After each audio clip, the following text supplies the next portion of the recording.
12 కాపులు కాయను. ఆ వృక్షం యొక్క ఆకులు జనములను స్వస్థపరచుటకై వినియోగించును. ఇక మీదట శాపగ్రస్తమైనది ఏదియు దానిలో ఉండదు. దేవుని యొక్కయు గొర్రెపిల్ల యొక్కయు సింహాసనము దానిలో ఉండును. ఆయన దాసులు ఆయనను సేవించుచు ఆయన ముఖ దర్శనము చేయుచుందురు. ఆయన నామము వారి నొసలయందుండును. రాత్రి ఇక ఎన్నడూ ఉండదు. దీపకాంతి అయినను సూర్యకాంతి అయినను వారికి అక్కరలేదు. దేవుడైన ప్రభువే వారి మీద ప్రకాశించును. వారు యుగయుగములు రాజ్యము చేయదు. ప్రియులారా, ఈ భాగములో రాబోయేటువంటి రాజ్యము గురించి, దేవుని యొక్క రాజ్యములో మనం ఎలా ఉంటామో అన్న విషయాలు ఇందులో రాయబడ్డాయి. ముఖ్యంగా చెప్పాలంటే దేవుని యొక్క బిడ్డల యొక్క జీవితం ఎలా ఉంటుందో అన్న విషయాలు ఇందులో రాయబడ్డాయి. ఇప్పుడు మనం ఈ లోకంలో ఉన్నాం, ప్రభునేరినటువంటి వారిని, ఆ రక్తము చేత కడగబడినటువంటి వారిని అయినటువంటి మన జీవితంలో ఈ 22వ అధ్యాయంలో ఏ విధంగా అంశాలు ఉన్నాయో అలాంటి అంశాలతో మనము అనుభవిస్తూ దీవించబడాలని బైబిల్ గ్రంథం సెలవిస్తుంది. ప్రియులారా, ఇక్కడ ఏమున్నదనగా జీవ జల నది ఉన్నది. జీవజల నది ఎక్కడ ఉన్నది? జీవజల నది. నదులంటే భూమి మీద ఉంటాయి, కానీ ప్రారంభంలో దేవుడు ఏర్పాటు చేసినప్పుడు జలముల క్రింది నీళ్లు, తర్వాత ఆకాశం యొక్క పై నీళ్లు అని 2 భాగాలుగా చేసి, కాబట్టి భూమి మీద నీళ్లు ఉన్నాయి, భూమి కింద నీళ్లు ఉన్నాయి, తర్వాత పైన ఆకాశంలో ఏమున్నాయండి? నీళ్లు ఉన్నాయి. మనమేమో 7 గంటలైనది, అప్పటి వరకు వాతావరణం మామూలుగానే ఉన్నది. భయంకరమైనటువంటి వర్షం పడింది, వడగండ్ల వాన పడింది బెంగళూరులో. మాకెదురుగా ఒక బ్రదర్ ఉన్నాడు, జగదీష్ అని. నాకు ఫోన్ చేసి, అన్న వాతావరణం ఇప్పటి వరకు మామూలుగా ఉన్నది, ఇంత గొప్ప వాన, వడగండ్ల వాన ఎక్కడి నుంచి వచ్చిందన్న అని. శాస్త్రవేత్తలు చెప్తా ఉన్నారు, వర్షం అలా పడుతుంది, ఇలా పడుతుంది, ఆవిరి ద్వారా వస్తుంది అని రకరకాలుగా చెబుతున్నారు. ఏం చెప్పినా అది దేవుని యొక్క కార్యం, దేవుని యొక్క అద్భుతము, దేవుని యొక్క కార్యం. మానవులముగా, దేవుని బిడ్డలముగా, దేవుని ఎరిగినటువంటి వారి జీవితంలో ఆత్మీయముగా ఈ భూమి మీద ఉన్నప్పుడు జీవజల నదులు పారుతూ ఉండాలి అని బైబిల్ సెలవిస్తాం. ఎలా ఉండాలి మన జీవితం అంటే, జీవజల నది దేవుని వాక్యము, దేవుని సన్నిధి, దేవుని ప్రకాశం, దేవుని మహిమ ఎలా ఉండాలంటే మనలో నివసిస్తూ ఉంది. ఇక్కడ చాలా విషయాలు ఉన్నాయండి. గొర్రెపిల్ల యొక్కయు సింహాసనము వద్ద నుండి ఆ పట్టణపు రాజవీధుల మధ్యను ప్రవహించుట ఆ దూత నాకు చూపాను. ఆ నది యొక్క ఈవెలను ఆవలను జీవవృక్షములు నేను, అది నెల నెలకు ఫలించుచు. జీవజల నది ఉన్నది. పరలోకం అనుకున్నాం, కానీ ఇప్పుడు వాక్యాన్ని గమనిస్తే భూలోకములో కూడా దేవుని బిడ్డలు ఈ అనుభవాన్ని కలిగి ఉన్నారు. శిష్యులు అడిగారు, అయ్యా రాజ్యం ఎక్కడ ఉన్నది నీ రాజ్యం అంటే, నా రాజ్యం మీ మధ్యనే ఉన్నది అన్నాడు. ఏమన్నాడండి? నా రాజ్యము మీ మధ్యనే ఉన్నది. కనుక యేసుప్రభు వారు ఎక్కడ ఉంటే అక్కడ ఆయన యొక్క రాజ్యం. యేసుప్రభు వారు మనతో ఉంటే దేవుని యొక్క రాజ్యం మనతో. ఎలా ఉన్నది ఫలింపు అంటే నెల నెల ఏంటండి కాపులు కాస్తూ, ప్రతి నెల కాపు కాస్తూ ఉంది. ఆత్మీయ జీవితంలో మనం ఎంతమందిని ఇలాంటి ఫలాలను కలిగి ఉన్నాం? నెల రాగానే జీతాలు వస్తాయి అంటే ఫలింపు నీకు వచ్చింది. నెల యొక్క కష్టపడ్డావు, ఆ ఫలింపు వచ్చింది. అలానే ఆత్మీయముగా మనం ఏ విధంగా ఫలిస్తున్నాం అన్నది చాలా ప్రధానమైనది. బైబిల్ గ్రంథం నేను ధ్యానం చేస్తూ ఉంటే బైబిల్ గ్రంథంలో ఒక చోట ఒక మాట రాయబడి ఉంది. అంటే దశమ భాగాలు మనము ఎప్పుడు ఇస్తాము? దశమ భాగాలు ఎప్పుడు ఇస్తామంటే జీతం వచ్చినప్పుడు ఇస్తాం, ఇలా కొన్ని సందర్భాలను మనము ఇస్తాం. అయితే బైబిల్ గ్రంథములో ఇక్కడ ఆమోసు గ్రంథం 4వ అధ్యాయంలో మనం చూస్తే ఒక అద్భుతమైనటువంటి మాట రాయబడి ఉంది. 4వ అధ్యాయం 7వ వచనం. మరియు కోత కాలము ముందు 3 నెలలు వాన లేకుండా చేసి తిని ఒక పట్టణం మీద కురిపించి మరి ఒక పట్టణం మీద కురిపింపకపోతిని అని ఇక్కడ చూస్తున్నాం. ఇంకో చోట ఇక్కడ 4వ అధ్యాయం 4వ వచనం. బేతేలునకు వచ్చి తిరుగుబాటు చేయుడి, గిల్గాలులకు పోయి మరి ఎక్కువగా తిరుగుబాటు చేయుడి, ప్రతి ప్రాతకాలమున బలులు తెచ్చి 3 దినములకు ఒకసారి. ఎప్పుడైనా విన్నారా మీరు? కాత పండుగ అని సంవత్సరానికి ఒకసారి చేస్తూ ఉంటాం. ఇక్కడ బైబిల్లో ఏమి రాయబడి ఉన్నది? పాత నిబంధన గ్రంథంలో 3 దినములకు ఒకసారి, 3 దినములకు ఒకసారి దశమ భాగములు తెచ్చి, అంటే 3 దినాలకు ఒకసారి. ఇది ఎలా ఉన్నదో చూడండి. 3 దినాలకు ఒకసారి వచ్చి దశభాగములు. అవి మేము సంవత్సరానికి ఒకసారి విన్నాం, నెలకు ఒకసారి విన్నాం, సంవత్సరానికి ఒకసారి విన్నాం, వారమునకు ఒకసారని, నెలకు ఒకసారని, సంవత్సరానికి ఒకసారని అలా విన్నాం. ఇక్కడ ఏముందండి? 3 దినములకు ఒకసారి, 3 దినాలకు ఒకసారి వచ్చి దశభాగములు అర్పించారు. ప్రియులారా, దీని భావం ఏంటి అంటే మన ఆత్మీయ జీవితం అన్నది అంటే దూరం కాకుండా అంత దగ్గరగా ఉండాలని బైబిల్ సెలవిస్తుంది. ఆత్మీయ జీవితం అనగా దేవునితో సహవాసం ఎలా ఉండాలంటే చాలా దగ్గరగా ఉండాలి, చాలా దగ్గరగా ఉండాలి. ప్రతినిత్యము బైబిల్ చదువుతూ, ప్రతినిత్యము ప్రార్థన చేస్తూ, ప్రతినిత్యము దేవుని యొక్క వాక్యాన్ని వింటూ అరితిగా ప్రభు యొక్క సహవాసంలో ఉండటం ఎంతో చాలా గొప్ప దీవెన ఆశీర్వాదం. ఈ 22వ అధ్యాయంలో ఫలాలు, ఇక నెల నెల ఫలాలే, ఆశీర్వాదాలే, దీవెనలే. తర్వాత ఏమున్నదండి? అక్కడ స్వస్థత కూడా ఉన్నది. దేవుని వాక్యములో మనం చూస్తాము.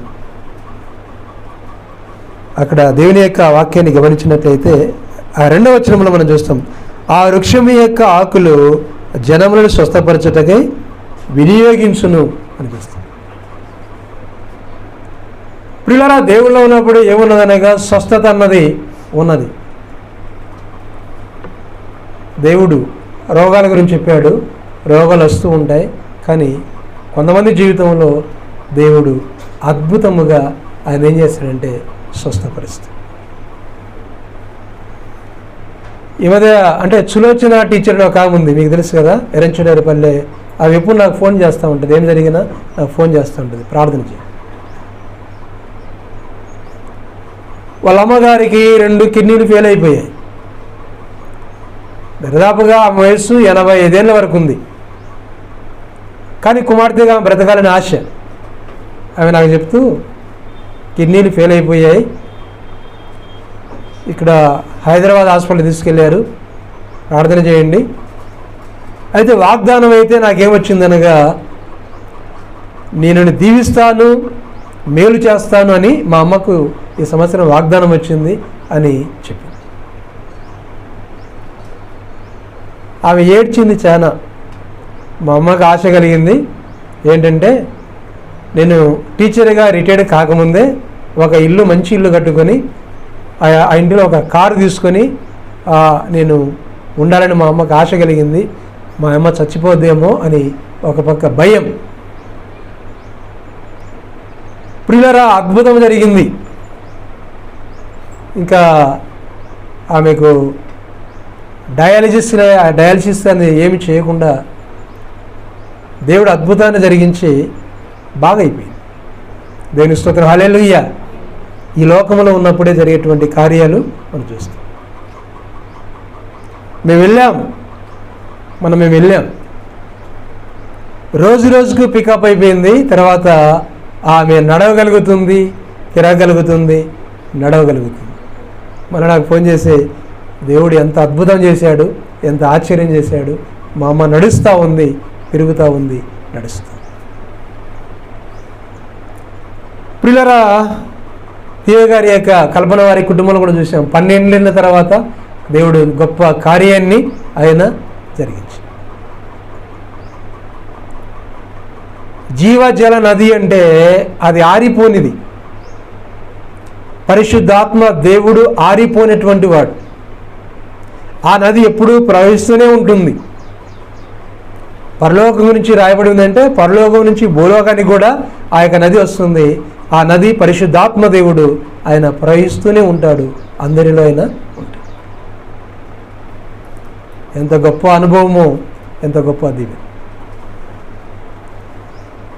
ప్రియులారా, దేవుని వాక్యమును ప్రేమించి దేవుని యొక్క వాక్యమందు మనం హత్తుకొని ఉండాలి. కుటుంబాలంటే, దేవుని బిడ్డలంటే లోకస్తులు కాదు. భార్యాభర్తలు, సంఘంలో ఉన్న కుటుంబాలు దేవుని బిడ్డలంటే లోకస్తులు కాదు. దేవుని యొక్క మహిమను వారు ప్రకటించేవారు. వారు ఎలా ఉండాలంటే ప్రకాశించేటువంటి నక్షత్రలాగా ఉండాలి. దానియేలు గ్రంథం 12వ అధ్యాయం అక్కడ మనం చూస్తే బైబిల్ గ్రంథంలో, ఎవరు బుద్ధిమంతులైతే ఆకాశ మండలములోని జ్యోతులను పోలిన వారై ఉంటారు. వారు ఎలా ఉంటారండి? నిరంతరము ప్రకాశిస్తూ ఉంటారు. నిరంతరము ప్రకాశించేటువంటి బిడ్డలుగా వారు ఉండాలి. ఎక్కడ కూడా తప్పు విషయంలో రాజీపడకూడదు, తప్పులు చేయకూడదు. పొరపాటున జరిగిందంటే క్షమాపణ వేడుకోవాలి, పశ్చాత్తాపడాలి, వేడుకోవాలి. మోషే గ్రంథంలో ఏ విధంగా యాకోబు కన్నీరు విడిచి ఏడ్చాడో ఆ విధంగా వేడుకోవాలి, కన్నీరు కార్చాలి, దేవుని దగ్గర బతిమలాడాలి. ప్రభు నన్ను దీవించు ప్రభు. వారి జీవితంలో జీవజల నది అన్నది ఎప్పుడు ఉంటుంది. వారి జీవితంలో స్వస్థత అన్నది ఎప్పుడు ఉంటుంది. వారి జీవితంలో ఎలా ఉంటుందంటే, వారు నిరంతరం అనగా 12 కాపులు. ఎన్ని కాపులండి? నెలకొకసారి 12 కాపులు. జీతం మనకి ఎలా వస్తుందో ఆ విధంగా వారు దీవించబడతారు. ఇర్మీయా గ్రంథం 17వ అధ్యాయం మనకు తెలుసు, 7-8 వచనాల్లో, అనగా ఆయన యందు నమ్మిక ఉంచేటువంటి వారు ఆకు వాడక తన కాలమందు ఫలమిచ్చు చెట్టు వలె ఉంటారు. దేని కాలమందు? దేవుడు నిర్ణయించిన కాలంలో ఆ ఫలాలు అన్నవి ఖచ్చితంగా జరుగుతాయి. ప్రియులరా, వీటిలో 3 అనుభవాలు ఉన్నాయి. అంటే ఆత్మీయ జీవితంలో 3 అనుభవాలు ఉన్నాయి. బైబిల్ మనం ఎన్నోసార్లు చదివి ఉన్నాం. అయితే ఈ ఆత్మీయ అనుభవంలో ఈ 3 అనుభవాలను ఒకసారి పరిశీలన మనం చేసుకోవాలి. మొదటి అనుభవంలోనే కాదు, రెండవ అనుభవంలోనికి రావాలి, మూడవ అనుభవంలోనికి రావాలి. ఇప్పుడు ఏమైతే 22వ అధ్యాయంలో చదివామో ఈ దీవెనలు, ఈ ఆశీర్వాదము, ఈ రాజ్యము మనకు కావాలి అంటే ఆ 3 మెట్లు అన్నది మన జీవితంలో ఉండాలి. ఏదో అందరూ ప్రార్థనకు పోతున్నారు, మేము ప్రార్థనకు పోతున్నాం, అందరూ వాక్యం చెప్తా ఉన్నారు, ఇప్పుడు అందరూ ప్రసంగికులే కాబట్టి అందరూ వాక్యం చెప్తున్నారు, మేము వాక్యం చెప్తా ఉన్నాం, అందరూ స్వార్థ చేస్తున్నారు, మేము చేస్తూ ఉన్నాం.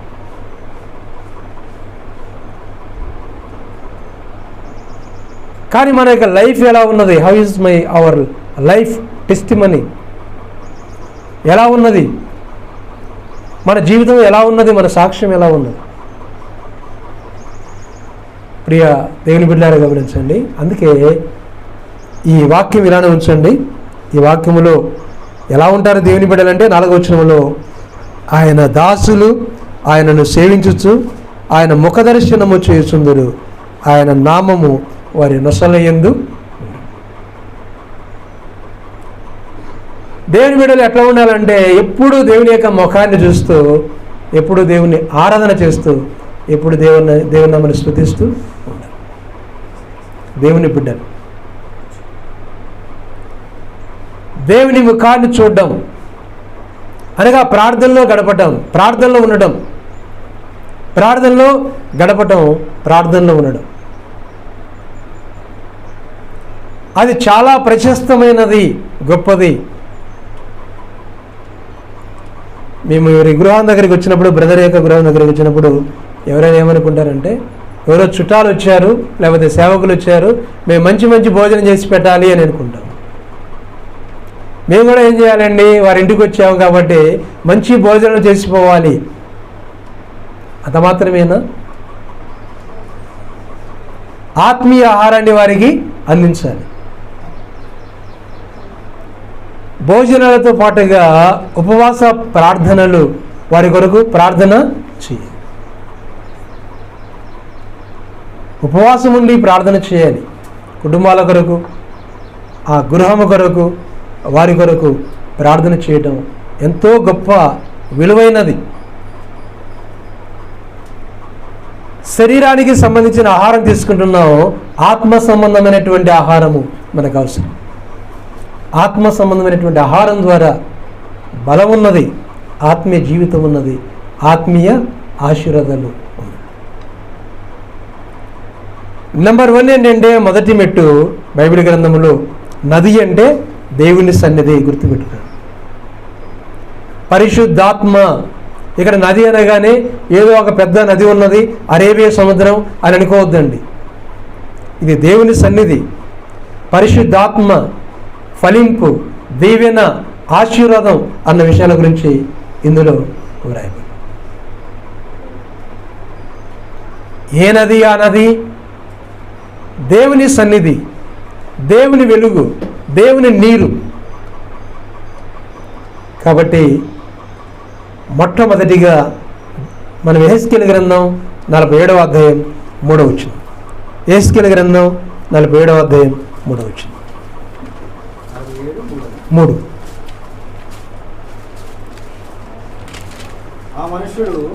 ఆ మనుష్యుడు కొలనూలు చేత పట్టుకొని తూర్పు మార్గమున బయలు వెళ్ళి 1000 మూరలు కొడిచి ఆ నీళ్ల గుండా నన్ను నడిపింపగా నీళ్లు శీల మండల లోతు ఉన్నది. ఏం తీసుకున్నాడండి? ఒక కర్ర తీసుకొని ఏం చేస్తా ఉన్నాడంటే ఆయన కొలుస్తాం. ప్రియులరా, ఇక్కడ ఉన్నటువంటి మనందరినీ కూడా ఆయన లెక్కేస్తూ ఉంటాడు. మనం మన పిల్లల ఎత్తు చూస్తూ ఉంటాం, ఎంత ఎత్తు పెరిగారు అని చూస్తాం. కొంతమందిలో ఆ వెయిటింగ్ అది కూడా ఉంటుంది. ఆ వెయిట్ చేసేది ఉంటే అక్కడ ఇంకా దాని మీద కూర్చోబెట్టి వెయిట్ ఎంత ఉన్నారు అని. ఈ మధ్య మేము నెల్లూరు వెళ్ళాము. నెల్లూరు వెళ్తే చాలామంది అందరూ వచ్చారు. రాగానే అందరు వేడి చూసుకుంటామండి. నా వేడి చూస్తే నాదే తక్కువ ఉంది. వాళ్ళు అంటూ ఉంటారు, అన్న మీరు బాగానే ఉన్నారన్నా, లావు గడవలేదులే, మంచిది, అట్లే ఉండాలన్నా అని వాళ్ళు అంటూ ఉంటారు. నెల్లూరులో బ్రదర్ నవీన్ గారు, రూతమ్మని వాళ్ళు అంటూ ఉంటారు. అలానే ఉండాలి సేవకులని నేను చెప్తూ ఉంటాను. అయితే కొలకర్ర ఉన్నది ఎవరి దగ్గర ఉన్నదండి? దేవుని దగ్గర ఉన్నది. ఆయన తీయో గారిని కొలుస్తూ ఉన్నాడు, కలపరమ్మను కొలుస్తూ ఉన్నాడు, అబ్రమయ్య గారిని కొలుస్తూ ఉన్నాడు, మనల్ని కొలుస్తాడు, రోజు కొలుస్తూ ఉంటాడు. మన బిడ్డలు ఏ విధంగా ఎంత ఎత్తు పెరిగారు, ఎంత బరువు ఎక్కారని మనం చూస్తూ ఉంటామో ఆ రీతిగానే దేవుడు కూడా కొలుస్తూ ఉంటాడు, మనల్ని కొలుస్తూ ఉంటాడు. కొంతమంది ఎక్కడ ఉన్న వాళ్ళు అక్కడే ఉంటారు, కొంతమంది బరువు తగ్గిపోతారు, వాళ్ళ హైట్ కూడా తగ్గిపోతారు. మా అవ్వ మంచంలో ఉంది, చాలా చిన్నగా ఉంది ఆమె. మేము పాస్టర్గా చెప్తా ఉంటాను, మా అవ్వ దరిదాపుగా శారక్క చిన్నమ్మంత ఎత్తున్నది అని చెప్తూ ఉంటాను. ఉన్నదా లేదా? నీకంటే కొద్దిగా తక్కువ ఉండొచ్చు, నీ హైట్ ఉన్నది. కానీ వయసు అయింది, దరిదాపుగా 90 సంవత్సరాలు, చాలా చిన్నగా అయిపోయింది. బాడీ ఎలా అయిపోయింది. ఆత్మీయంగా కూడా కొంతమంది ఎలా అవుతుంటారంటే చిన్నగా అయిపోతూ ఉంటారు. దేవుడు కొలుస్తూ ఉంటాడు, రోజు కొలుస్తూ ఉంటాడు. అందుకే ఆయన యొక్క కొలత దగ్గర ఎలా ఉండాలంటే పెరుగుతూ ఉండాలి, ఎదుగుదల చెందుతూ ఉండాలి, పెరుగుతూ ఉండాలి, ఎదుగుదల చెందుతూ ఉండాలి. అందుకే బైబిల్ గ్రంథంలో 47వ అధ్యాయం 3వ వచనంలో మనం చూసినప్పుడు, ఆ మనుష్యుడు కొలనూలు చేత పట్టుకొని తూర్పు మార్గమున బయలు వెళ్ళి 1000 మూరలు కొలిచి ఆ నీలగుండ నన్ను నడిపించగా నీళ్లు చీలమండలో లోతు. చీలమండలం అంటే ఏంటండి? చెప్పులు వేసుకుంటాం కదా, అంతవరకు. చీలమండలం అంటే ఇంకా అక్కడ పైకి రాకుండా ఆ పాదం ఎంతవరకు ఉన్నదో అంతవరకు. తూర్పు దిక్కు దేవుని సన్నిధిని సూచిస్తుంది. యేసుప్రభువారు తూర్పు దేశపు జ్ఞానులు అంటాం. సూర్యుడు ఎక్కడ ఉదయిస్తాడండి? తూర్పున ఉదయిస్తాడు. పడమటిన, తూర్పున. తూర్పు. నేను బైబిల్ గ్రంథం చదువుతూ ఉంటే బైబిల్ గ్రంథంలో దేవుడు సూర్యుడి కంటే ఏంటండి? సూర్యుడి కంటే ఆయన ప్రకాశమైన వాడు అని బైబిల్లో రాయబడి. సూర్యుని కంటే ప్రకాశమైనటువంటి ఆయన కేడమును సూర్యుడై ఉన్నాడు అని మనం అంటూ ఉన్నాం. ఆయన సూర్యుని కంటే ఇంకా ప్రకాశమైనటువంటి వాడు అని బైబిల్ గ్రంథంలో రాయబడింది. దేవునికి స్తోత్రం. కొలవగానే దానియేలు యొక్క జీవితం ఎలా ఉన్నదంటే మోకాళ్ళ చీలమండల. దానియేలు, ఈ హెజ్కేలు యాజకుడు అండి. యెరెమీయా మంచి భక్తుడే, దానియేలు మంచి భక్తుడే, తర్వాత హెజ్కేలు కూడా మంచి భక్తుడే. తర్వాత హెజ్కేలు ఎవరో తెలుసా? మంచి పాటలు పాడేవాడు, వాయిద్యాన్ని వాయించి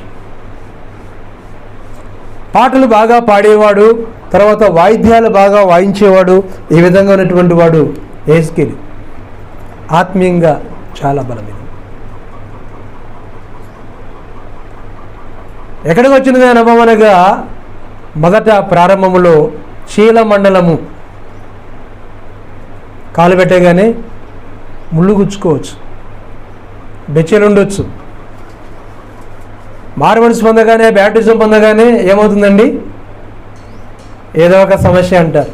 నేను చెప్తా ఉన్నారు, దైవజనుడు ఎవరో ముస్లిం అయిన ప్రభువు నమ్ముకోగానే వాళ్ళ అమ్మ చనిపోయింది, వాళ్ళ బంధువులు చనిపోయారు, తిరిగి వాళ్ళ భార్య కూడా చనిపోయింది.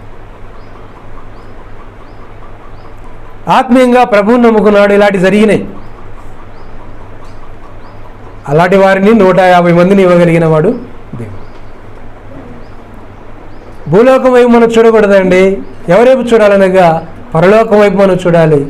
భూలోకం వైపు కాదు మనము చూడవలసింది, పరలోకం వైపు మనము చూడాలి. అందుకే బైబిల్లో ఉంది, నిలవాలి.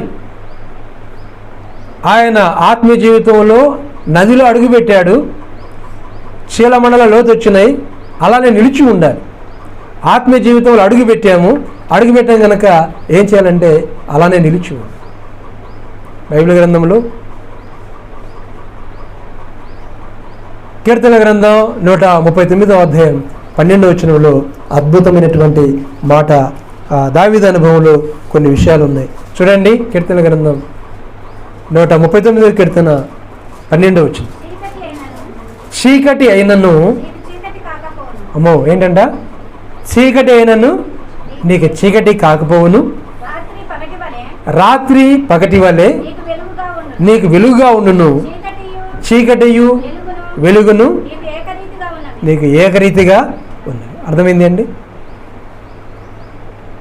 చీకటి అయినా, చీకటిలో ఉన్నావు అంటే చీకటి పరిస్థితుల్లో ఉన్నావు, చీకటి యొక్క అంధకారంలో ఉన్నావు, అందరూ నిన్ను బంధించేశారు, ఇంకా నీకు ఎవరు సపోర్ట్ లేరు, ఎవరు ఆదరణ లేరు, చీకటిలో ఉన్నావు. అప్పుడు చెప్పేవాడు, బ్రదర్ మాకు ఊరికి వెళ్ళాలంటే బాధ అవుతుంది, అందరు అడుగుతూ ఉంటారు, సంతానం లేదని అడుగుతూ ఉంటారు అని. అదొక చీకటి. అందుకే కొన్ని కార్యక్రమాలకు వచ్చినప్పుడు వెళ్ళడానికి మాకు ఇష్టం ఉండదన్నా అని చెప్పేవాడు. ఇక్కడ ఉన్నప్పుడు నాతో చెప్పేవాడు, అది చీకటి. బైబిల్ ఏమి సెలవిస్తూ ఉందండి, చీకటి ఉన్నా అది చీకటి కాకపోవును, రాత్రి వెలుగు వలె చీకటి రాత్రి నీకు ఎలా ఉంటాయంట, ఏకరీతిగా ఉన్నవి. ప్రభువుని నమ్మిన వారు ఆయన ఎందు ఉంటారు. ఆయన ఎందు ఉన్నటువంటి వారిని ఆయన ఎలా చేస్తాడంటే ఈ విధంగా దీవించి ఆశీర్వదిస్తాడు. చీకటి ఎల్లకాలం ఉండదు, రాత్రి ఎల్లకాలం ఉండదు. చీకటి తొలగిపోతుంది, రాత్రి తొలగిపోతుంది, ఖచ్చితంగా పగులు వస్తుంది, ఖచ్చితంగా సూర్యుడు వస్తాడు. కాబట్టి మన జీవితంలో కూడా అది ఖచ్చితంగా జరుగుతుంది. రెండవదిగా అదే భాగంలో చూస్తే ఏం కనిపిస్తుందండి, అక్కడే చూడండి 4వ వచనం, 47వ అధ్యాయం 4వ వచనం. ఆయన మరీ 1000 మూరలు కొలిచి నీళ్ళగుండ నన్ను నడిపింపగా నీళ్లు మోకాళ్ళ లోతు ఉండేవి.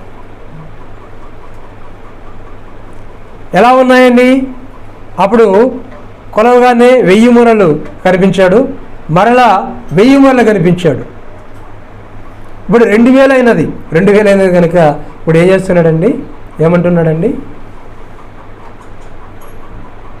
మోకాళ్ళ లోతులోకి వచ్చేసి. ఆత్మీయ జీవితంలో 1000 మూరలు ఉన్నప్పుడు చీలమండల అనుభవము, ఇంకా కొలవగానే మరలా వచ్చి అక్కడ దేవుడు కొలవగానే మరలా ఏమైనదండి, 1000 మూరలు పెరిగాడు, 2000 అయినది. 2000 అయింది కనుక ఇప్పుడు ఏమైందండి, మోకాళ్ళ అనుభవం. దేవునికి స్తోత్రం. ఎంత మంచి అనుభవం! మోకాళ్ళ జీవితం, మోకాళ్ళ అనుభవం. ప్రియులారా, అడుగు పెట్టాము దేవునిలో. రెండవదిగా ఎలా ఉండాలండి, మోకరించి ప్రార్థన చేస్తూ. ఒక ఆయన కాళ్ళు లేవు, 2 కాళ్ళు లేవు, కానీ కుర్చేసుకొని ఆ ఉన్నటువంటి కాళ్ళనే కింద పెట్టుకొని మోకరించి ఆయన ప్రార్థన చేస్తూ. 2 కాళ్ళు లేవు కానీ మోకరించి ఆయన ప్రార్థన చేస్తున్నాడు. కుర్చీ పట్టుకొని మోకరించి ప్రార్థన చేస్తున్నాడు. యేసు ప్రభు వారు మోకరించి ప్రార్థన చేశారు. శీలమండల అనుభవము ప్రార్థన అయితే, మోకళ్ళ యొక్క ప్రార్థన యొక్క నెరవేర్పు, అద్భుతమైనటువంటి నెరవేర్పు, ప్రార్థన యొక్క అద్భుతమైనటువంటి నెరవేర్పు, మోకళ్ళ యొక్క ప్రార్థన.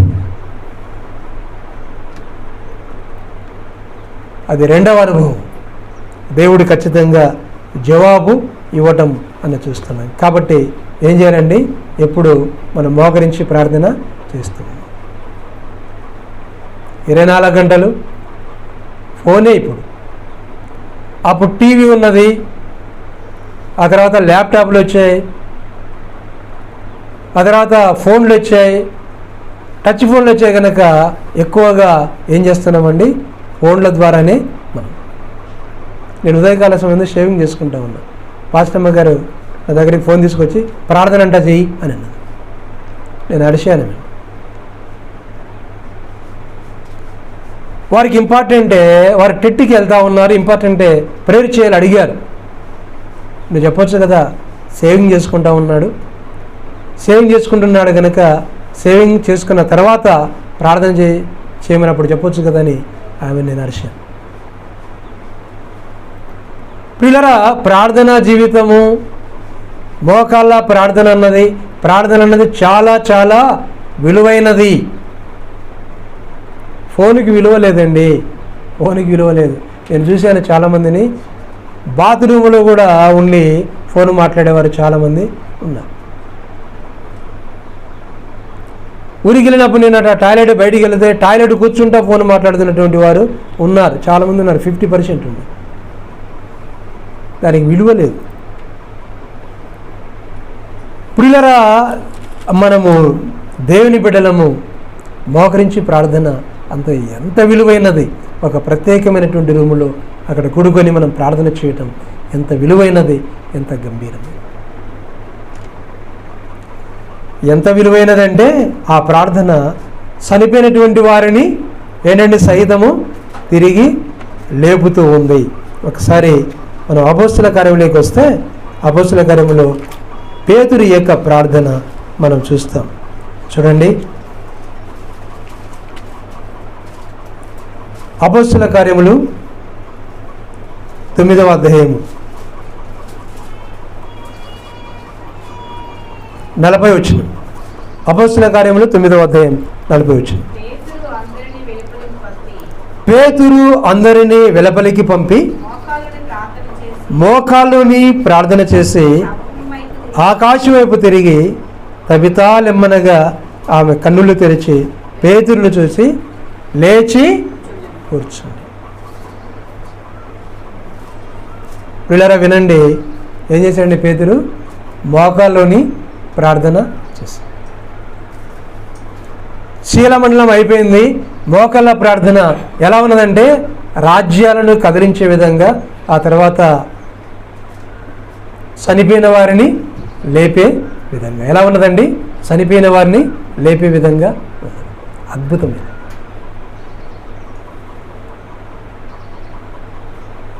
ఎవరైనా చనిపోయినప్పుడు డాక్టర్ దగ్గరికి వెళ్తాం, ఎందుకంటే సర్టిఫికేట్ కోసం, డెత్ సర్టిఫికేట్ కోసం. చనిపోయిన వారికి చికిత్స చేసేటువంటి డాక్టర్లు ఎవరైనా ఉన్నారా?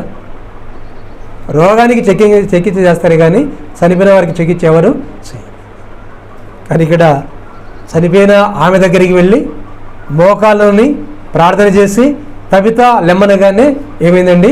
ఆమె లేచి. అందుకే ఏస్కేల్ అనుభవంలో ఇంకా ఆయన ముందుకు వెళ్ళిపోతూ ఉన్నాడు. ఇంకా నెక్స్ట్ చదవండి, ఏ అనుభవంలో ఉన్నాడు? 47వ అధ్యాయము అక్కడే 4వ వచనం.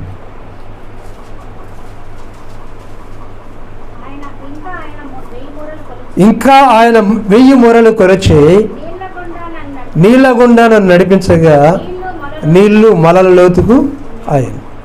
ఇంకానే 1000 మూరలు కొలవగా నీళ్లు మిక్కిలి లోతై నేను దాటలేనంత నది కనపడి. 1000 అయిపోయినది, 2000 అయినది, 3000 అయినది. ఆత్మీయ జీవితంలో 3000 వరకు వచ్చి పేతురు పొంకేవాడే. పేతురు జీవితం బాగలేదు, కానీ పేతురు ప్రసంగం చేయగానే ఎంతమంది రక్షణ పొందారండి? 3000 మంది రక్షణ. కొలత చూడగానే 3000 కొలత కనిపిస్తూ ఉంది. కాబట్టి మలలోతు అన్నాడు. ఆ తర్వాత ఏమన్నాడండి? ఈదలేనంత నది. అంటే ఆత్మీయ జీవితం ఎలా ఉన్నదో ఒకసారి గమనించండి. ఈదలేనంత నది. ఏమైపోయావు నువ్వు అంటే నీ జీవితం కంప్లీట్గా మారిపోయింది. దేవుని బిడ్డవైపోయావు, దేవునిలాగా అయిపోయావు. ఎలా అయిపోయావండి? దేవునిలాగా. అందుకే పేతురును, యోహానును, పౌలును, శీలాను ఎలా అనుకున్నారంటే, అయ్యో దేవతలు వచ్చినారండి మా దగ్గరికి, దేవతలు అని అనుకున్నారు. అలా భావించారు, అలా అనుకున్నారు. ప్రియా దేవుని బిడ్డలారా గమనించండి, ఎంత లోతైన అనుభవం. మన సేవ, మన జీవితం, ఆత్మీయ జీవితం బలపడాలంటే శరీర క్రియలు ఏమైపోవాలండి? లయమైపోవాలి. కోపము కానీ, గర్వము కానీ, అహంకారము కానీ, తిట్టుమాటలు కానీ ఇవన్నీ తొలగిపోవాలంటే ఏంటండి? దేవుళ్ళు మనం బాగుండాలి. దేవుని యొక్క సహవాసంలో దేవుడు నీలో నివసించాలంటే నువ్వేం చేయాలి? ఏం చేయాలి? నువ్వు నివసించాలంటే, దేవుడు నీలో నివసించాలంటే ఏం చేయాలి? సామెతల గ్రంథం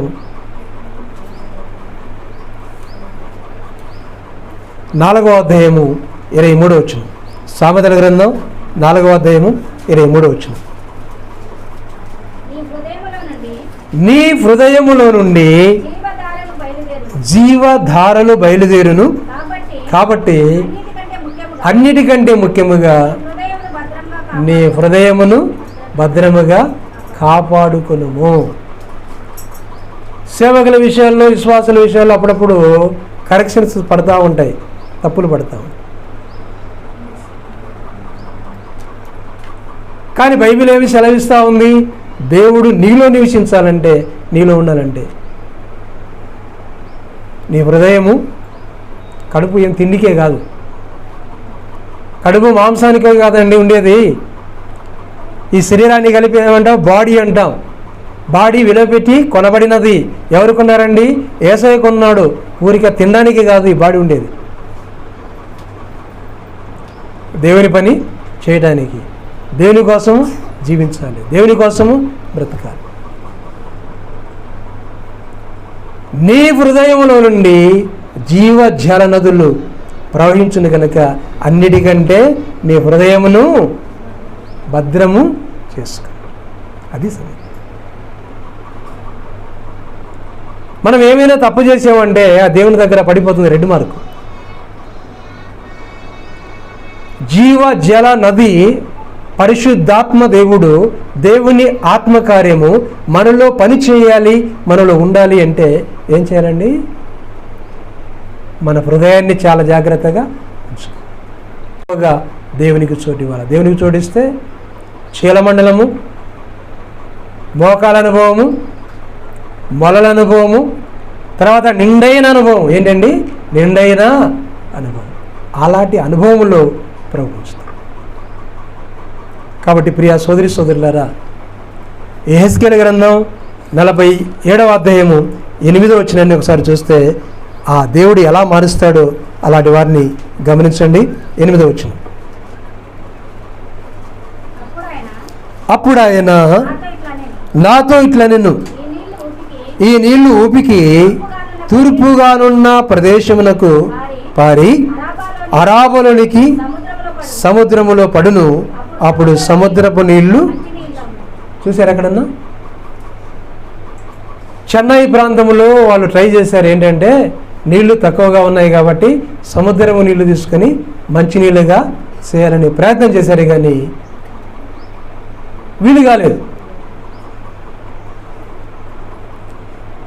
ప్రియులరా, ఈ నది మనం చూస్తున్నాం. ఈ నది పరిశుద్ధాత్మ దేవుడు. సముద్రం అనగా లోకము, సముద్రం అనగా మనుష్యులు. ఎప్పుడైతే దేవునికి సరెండర్ అవుతారో, దేవుని మాట విన్నారో, ఏమైందండి? సముద్రపు నీళ్ళు ఏమైనాయండి? మంచి నీళ్ళుగా మారిన. దేవునికి స్తోత్రం. హల్లెలూయా, హల్లెలూయా. ఎంత అద్భుతం అండి! ఎంత చెడ్డవాడినైనా, ఎంత దుష్టినైనా, ఎంత పాపినైనా మంచివారిగా చేసేది ఎవరండి? దేవుడు. మంచివారిగా చేసేది ఎవరండి? దేవుడు. మంచివారిగానే చేస్తాడు. ఎంతటి వారినైనా ఆయన మంచివారిగా అయినా చేస్తాడు. కానీ మన జీవితంలో మోకాళ్ళ దగ్గర మనం చీలమండలో ఉండిపోకూడదు, మోకాళ్ళ దగ్గర ఉండిపోకూడదు. ఎలా ఉండాలంటే మనం అడుగులు వేస్తూ ఉండాలి ఆత్మీయంగా. చెప్పాను కదా, నీ హృదయంలో నుండి జీవజల నదులు ప్రవహించును గనక అన్నిటికంటే ముఖ్యముగా నీ హృదయాన్ని భద్రం చేసు. డబ్బులు పోతే సంపాదించుకుంటాం, బంగారు పోతే మరలా సంపాదించుకుంటాం. కానీ తప్పు చేస్తే, పొరపాట్లు చేస్తే మన జీవితం అన్నది ఆశీర్వాదాలు మనము కోల్పోం. దేవుని ఆత్మకార్యము జరగాలి, పరిశుద్ధాత్మదేవుడు మనలో ఉండాలి, కార్యాలు జరగాలి అంటే ఏం చేయాలండి? మనము సోపు తీసుకుని ఏ విధంగా రోజు మనం శుభ్రం చేసుకుంటామో ఆ విధంగా మనం ఏం చేయాలండి? మనము కడుక్కోవాలి దేవుని వాక్యం చేత. మర్చిపోదండి, రోజు దేవుడు మనం కొలుస్తూ ఉంటాడు. ఏంటండి? రోజు దేవుడు మనల్ని ఒక కర్ర తీసుకొని ఆయన కొలుస్తూ ఉంటాడు, వీరు ఎలా ఎదిగారు, ఎలా ఉన్నారు అని. అందుకే దేవునికి భయపడి జీవించాలని మనం చేస్తాం. ప్రభు ఏమన్నాడు తెలుసా? ఎదగాలంటే ఏముండాలంటే విశ్వాసం ఉండాలి. ఏముండాలండి? విశ్వాసం ఉండాలి. ప్రభు ఏమన్నాడు తెలుసా? యోహాను సువార్త 7వ అధ్యాయము 38వ వచనం. యోహాను సువార్త 7వ అధ్యాయం 38వ వచనం.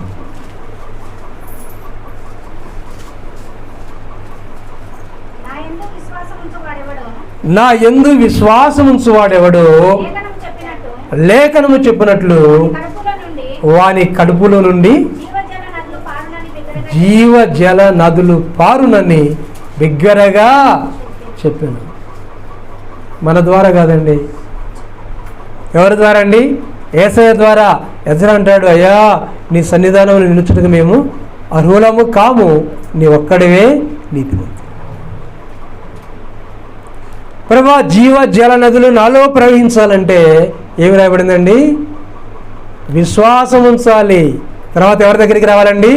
యేసయ్య దగ్గరికి రావాలి. యేసయ్య దగ్గరికి వస్తే ఆయన చెప్తున్నాడు, జీవ జల నదులు వారి యొక్క జీవితంలో, వారి ఆత్మీయ జీవితంలో ప్రవహిస్తూనే ఉంటాయి.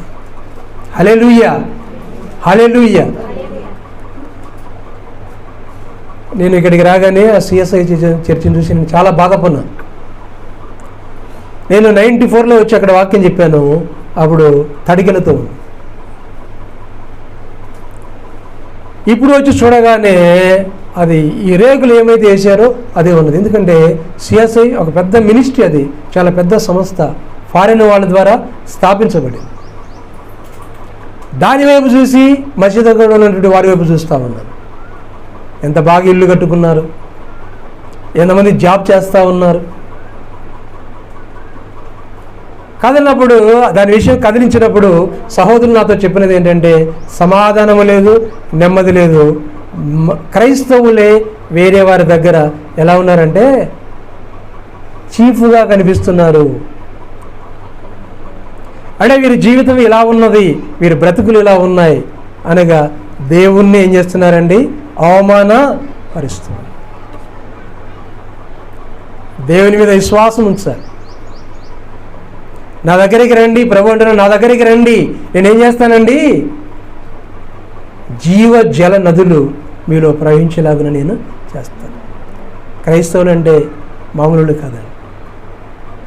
దేవుళ్ళు నాటపడాలి, దేవుళ్ళు ఎదుగుతూ ఉండాలి, దేవుళ్ళు ఫలిస్తూ ఉండాలి. అలా ఉన్నప్పుడు దేవుడు ఎంత భద్రపరుస్తాడంటే అంత చక్కగా భద్రపరుస్తాడు. ఈ జీవజలం అనేది అందరిలోకి రాదండి. ఈ జీవజలం అనేది అందరిలోకి రాదు. ఎవరైతే కోరుకుంటారో, ఎవరైతే కలుపు తీసేస్తారో వారి దగ్గరికి, కలుపు మనం చెట్లకు నీళ్లు పెడతా ఉంటాం, ముందేం చేస్తామండి? ఆ కలుపంతా, పిచ్చి చెట్లంతా తీసేసి ఆ తర్వాత నీళ్లు మనం పెడతాం. ఒక ఆమె యోహాను సువార్త 4వ అధ్యాయం 14-15 వచనాల్లో ఒక ఆమె అడిగింది, ప్రభువా ఆ జీవజలము నాకు కావాలి ప్రభు అడిగింది. ఏమన్నదండి? ఆ జీవజల నది నాకు కావాలి ప్రభు అన్నది. చదవండి 14-15 వచనాలు. 4వ అధ్యాయం 14. నేను ఇచ్చి నీళ్ళు త్రాగువాడు ఎప్పుడునూ దప్పికొనడు, నేను వారికి ఇచ్చి నీళ్ళు నిత్య జీవమునకై వారిలో నీరే ఊరేడి నీటి బొగ్గగా ఉంటుంది. ఎలా ఉంటాయంట? ఊరేడి నీటి బొగ్గ. నేను ఇచ్చే నీళ్ళు ఎవరైతే తాగుతారో అవి ఎలా ఉంటాయండి? ఊరేడి నీటి బొగ్గగా.